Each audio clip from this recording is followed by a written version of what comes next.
You know what it's like when folks get real loud over a horse in the heat of competition, cheering like it's overtime. Because it's not just a horse. It's your obsession. And when your horse is your teammate, you'll do anything you can to make sure you both perform at your best. Purina. We've spent decades meticulously designing nutrition to help make sure your horse is at its best. Get the performance-proven, research-backed supplements your winner needs at purinamills.com/horseperformance. All the articles you have come to love in EquiManagement Magazine are now available on the EquiManagement on Audio podcast. Each article is released as its own separate episode to make them quick and easy to listen to. Just search EquiManagement on Audio on your favorite podcast player to listen to all the latest articles. EHV-1 Panic, Preparation, and Poise. Daily temperature monitoring is key to detecting and containing EHV-1. The bad news: equine herpes virus 1, or EHV-1, is everywhere, and disease incidents are reported with relative frequency. The possibility of an outbreak is a scary thought, especially with the 2021 Valencia and 2022 California outbreaks still in recent memory. But the good news? EHV-1 is everywhere, and most horses aren't getting sick, even after going to horse shows. Katie Flynn, BVMS, Equine Health and Biosecurity Veterinarian for the United States Equestrian Federation, reminds us EHV is in the environment, at their home barn, at shows, and it's latent in each horse. Herpes is for life. Indeed, Nicola Pusterla, DVM, PhD, DACVIM, an associate professor of equine internal medicine at the University of California Davis School of Veterinary Medicine, chief of large animal medicine, and section head of equine medicine and dentistry, and colleagues, conducted a study in 2022 to determine the frequency of respiratory viruses, including EHV-1, in nasal and stall swabs from healthy horses attending a sport horse show. Although none of the nasal swabs were positive for EHV-1, 3.3% of the stall swabs were positive, highlighting the role of subclinical or silent shutters in introducing respiratory pathogens to shows and their role in environmental contamination. Keep in mind that the rate of silent EHV-1 shedding depends mostly on the age and use of tested horses, as well as the time of year, Pusterla says. In Flynn's opinion, the equine industry doesn't need to panic at the prospect of an EHV outbreak. Instead, she recommends putting that energy toward awareness of potential risks. She believes one of the main ways we can minimize the chances of an EHV-1 outbreak is through twice-daily temperature checks and reporting of fevers at all horse shows. The EHV panic. The hysteria we see with EHV-1 is that on rare occasions, the virus can cause the often fatal equine herpes virus myeloencephalopathy, or EHM, Pusterla explains. Everyone is worried about this potential complication of EHV-1. But what veterinarians and owners need to appreciate is that by the time you have a horse on the ground with neurological signs, you're at least 10 days into the disease. In general, EHM is very rare. So rare, in fact, that owners, and perhaps even some veterinarians, don't think their horses will ever become exposed or infected. This mentality explains, at least in part, the general laxity in basic biosecurity, particularly the lack of monitoring horses' temperatures daily. But as soon as one horse tests positive for EHV-1 at a show, it's literal hysteria, says Pusterla. People take their horses home without implementing any biosecurity measures, and the disease spreads to the resident population at home. And what do we see? Mortality and morbidity, especially in the elderly horses who we know are at an increased risk of disease. Flynn says respiratory disease and EHV-1 are far more commonly diagnosed back on resident farms than at weekend horse shows because the incubation period is 7 to 10 days. Preparing for EHV-1 exposure.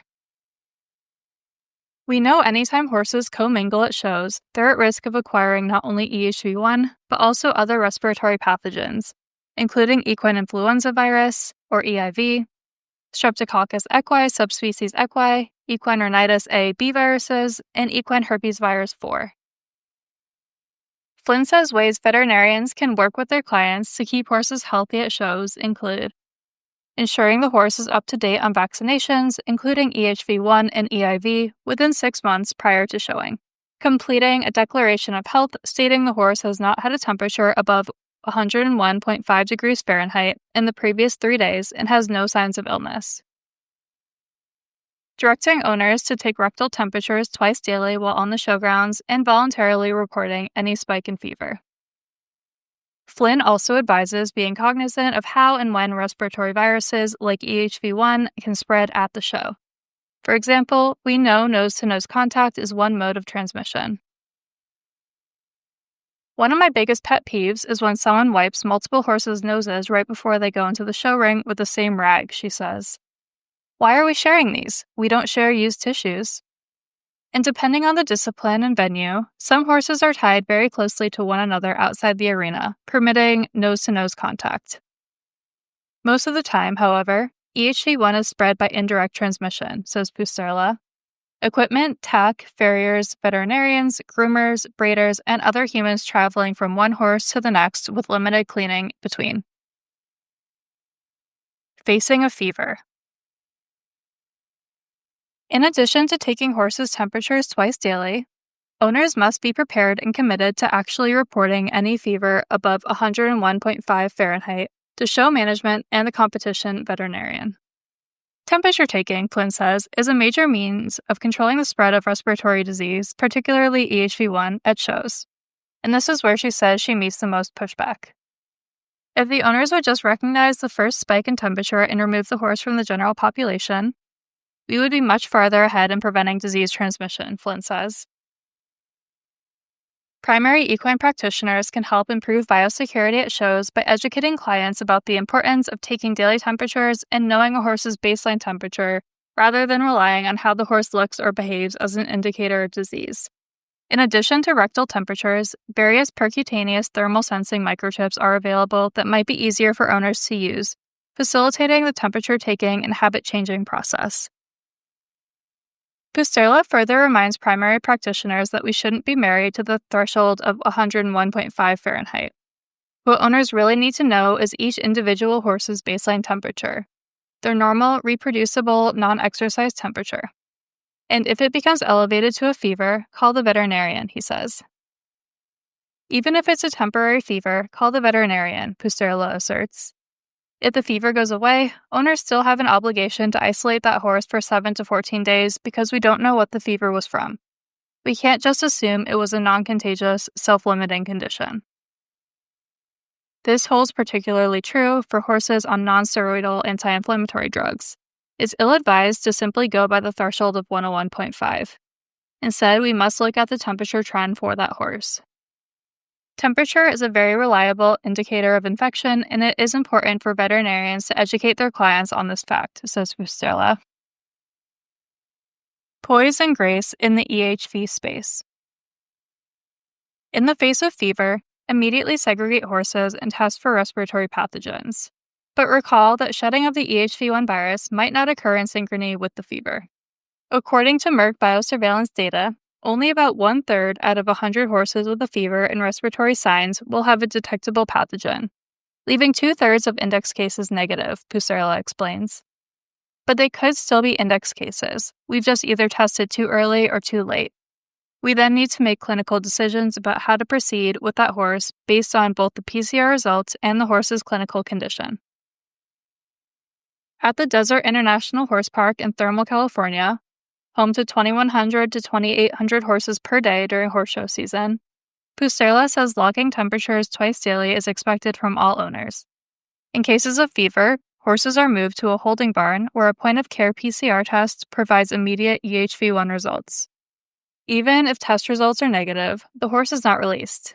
Instead, veterinarians monitor the horse closely and retest 24 hours later in case the first test was performed prior to viral shedding. Then, if positive, the horse is isolated or removed from the premises or returned to its stall if negative. Failing to take twice daily temperatures or electing not to report a fever, regardless of the type or size of show, is irresponsible, says Flynn. Protecting horse health on the competition grounds is everyone's responsibility. ensuring only healthy horses compete ensures healthy competition. Failure to do so puts other horses at risk and the show at risk for being canceled or quarantined.